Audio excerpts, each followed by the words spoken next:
The Alpine brand came back a couple of years ago with the A110, a fantastic sports car, but it's now taking over from Renault Sport, and it's giving us a very exciting hot hatch that is previewing with this, the A290 Beta.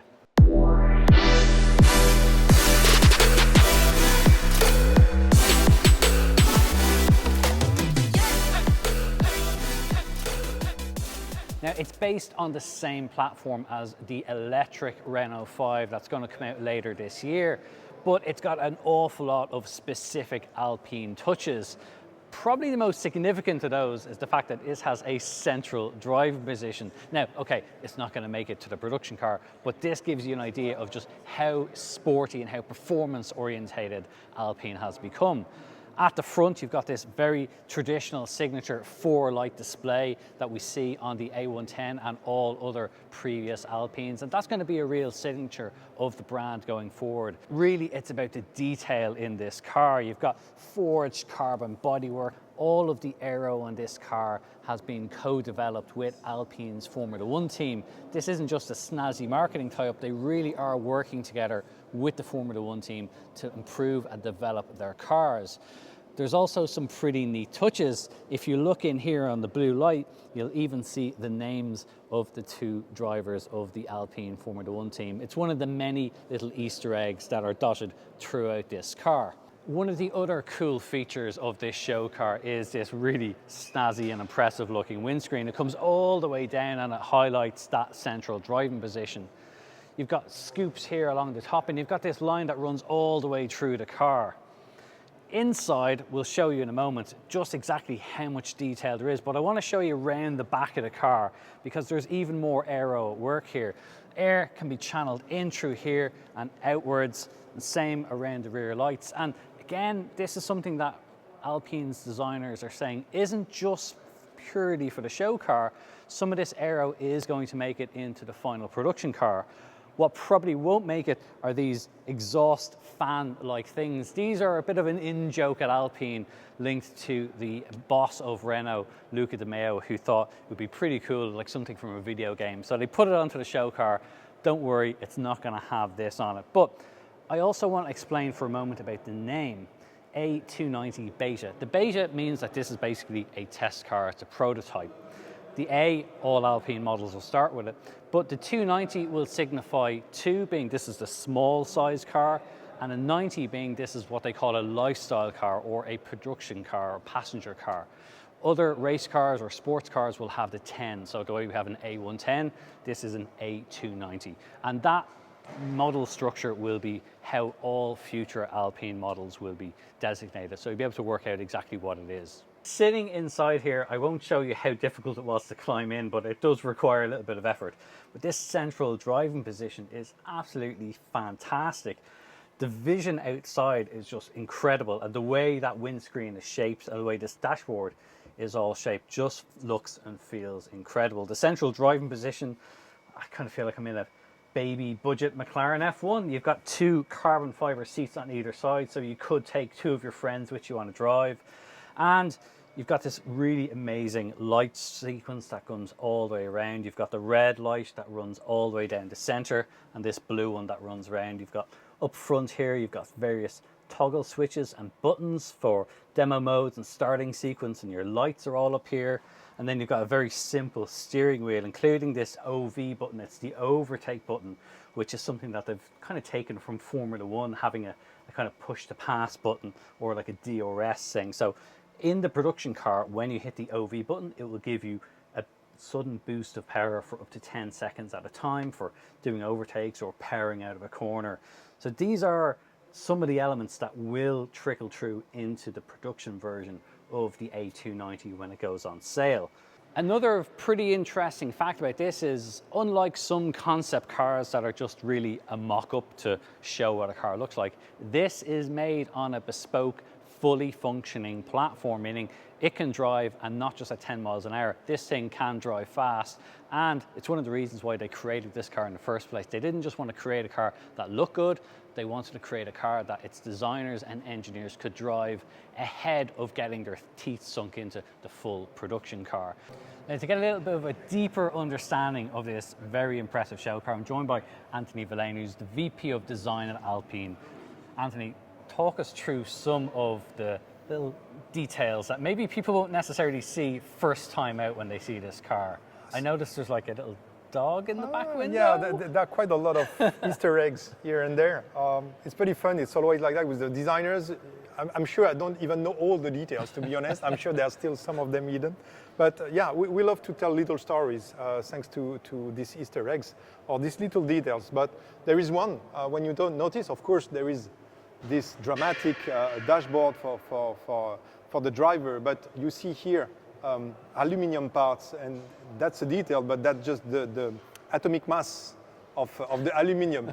So don't ask me why, but the designer say, yeah, I want to get a graphic details that stands for something. So he showcased that. So this is the kind of details. I don't think I've ever seen a car that has the atomic detail of a car on it, but maybe it's a first for Alpine. So there is a +1 there. Yes, and the on plus top one, of the windscreen. yeah, the +1 is a funny, it's a funny little story. +1 is, it's a 3-seater, yes, but there is a hidden passenger inside, so it's a +1. And okay, the second thing is one of the designers of the team, Joshua, who has done the interior, actually has this +1 tattoo on his arm. So it was a kind of private signature. Yes, yeah. To say, there is a bit of me in that car. So that's the kind of double story we have. But after we have more, I would say, classical stories. You see the lights with the cross. Yeah, and so that's this is a real nod to the old race cars. Yeah, that's the scotch you had on the race car. So, well, that's little things we play with. But we can have a look to the fourth passenger. Of course, yeah. So this is another thing that I've not seen, much like the atomic number, I've not seen on a car. So right in here, which I looked around this car for quite a while before I saw it, but right in there, there's a little dog. There is a little dog. And I think that was fun to say, no, this is a 4-seater. So this is the little things, but it's also to say that it's a really playful exercise for all the team to do that. So I've asked them to push the idea to the maximum and to have all these little details. So there are some others. When we go on the back, there is here, sometimes it's also to give some graphics, quality. Yes. And here is the position of the design center, actually. Okay, yes, these little things. Yes, But it was fun, and you discover give life to all this. Well, and another one we love, and it's always a kind of a private joke in the team, is the hay actually here. Yes. Because you see it's reverse. Yes. Because there is a long story, but since ages, even with the old hands from Alpine from the beginning, saying that some say the A is always the same position. Whichever side it's on. Yeah, but here, the arrow should be always going forward. Yeah, going forward. So it's a little things. There is no right or wrong answers. Okay. But these are the little details we love because it creates an emotional link with the people, and it's a story quite funny to tell and to share with all the enthusiasts. And we've already seen the names of your two Formula One drivers on the lights on the front as well. But obviously there's a lot of, well, in a way there's a lot of Formula One in this car. You've got a central driving position, and you've got this line that runs all the way through. This kind of, tell us about why you've got this line running right through. There are two significations. The first one, if you notice all the Alpine, there is a V shape on the front. And the V shape is really, there is an emphasis in the axis of the car. So here we have a V shape, and we wanted to reinforce that with that line. And that line also is a symbolic of the fusion of the driver with the car. Like a Formula One, to be in the middle, and there is real link. There is, so we really push the idea further. And if we go even further in the way we design the interior, everything is focused on the driver. Yes. The graphic of the car, the graphic of the windscreen, the flashing dashboard, the animation, everything is going inside, even the position of the driver inside. Everything is focused on this experience. Yes. So it's symbolic, but it's also super strong in terms of concept. So that's part of the story. This material inside is also reflective as well, isn't it? So you were explaining earlier how when you take a picture with the flash, it will light up We differently. wanted to have a kind of three stage for the car. The first one is when you see it by day, it's like, you know, a black and white car, Yeah. pretty graphics, you know, but cool.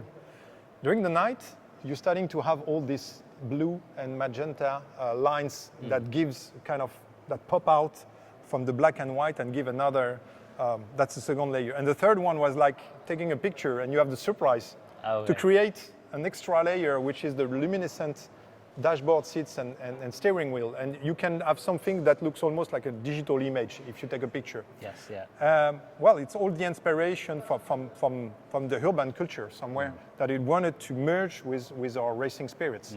And I think it's young designers in my team that work on that car, and they had a lot of fun to create all this consistency, story, and to make up something modern but still super sporty. Now, a lot of people are used to Alpine and seeing a blue one because that's kind of always been the traditional color, but there's not really any blue here. Yeah. So also this is a very textured Yeah. kind of paint that's on it. So why have you not painted this blue? So first, blue is our iconic color. But for a designer, playing with blue and blue and blue and blue and blue at the end, starting to be a bit... So we have another field of inspiration, which is the Alps. And that's another way to play. And what was interesting with the white, and the white has a really strong texture because it looks like snow. Yeah. That was the idea, was to have the snow with the white and to have the minerals, the rocks, with the forged carbon. Yes. So this is the influence more from the Alps, and it's a nice story, and it's also super pure. And for an electric car, that makes sense. So that's why we have played more or less with two colors so far. So we have a lot of blue, of course, but we have a lot of white because we have done that one. The A110 Eternity was white, but if you remember, the Alpine Gran Turismo from 2015 was white during the launch. But there are always touch of blues, always. Somewhere. So either here or in the light, and so we are playing, but not to be stuck only in the blue. There's also blue on the wheels, and that's the one thing I want to focus on as well. As these wheels are fantastically retro looking, just like something from a 70s sports car. So they look really cool. Explain why you chose a design like this, and will we see this on a production car? Yeah, so first, the car is pretty iconic. We know the inspiration, and the silhouette is pretty boxy. So having super graphic wheels was working very well on that car. And second, the influence from the 70s, clearly. We had it already, once again, on the A110. We have the Legend wheels inspired by the 310, and there was a four segment, but more round. But here, with the more squarish silhouette of the car, we wanted to have really square wheels. So it's super iconic. It really works only with that car. And yes, this is the kind of wheels we will have in production. So that's a super cool wheel, super iconic, really modern, but inspired by some classics from the 70s. We're going to have to wait a little bit longer before we can see the finished product. But Anthony, merci, thank you for showing us through this very impressive show car. We can't wait to see the finished product. Thank you very much, my pleasure. So that's our first look around this fabulous Alpine A290 beta show car. I hope you've enjoyed the video. If you have, please do give it a thumbs up. But tell us what you think in the comments below. We'd love to know what you think. We'd love to know how excited you are to see this car. If you want to know more about it, head over to our website. It's CompleteCar.ie. You'll find it linked in the description below. It's a great resource for finding your next new car. Thanks for watching.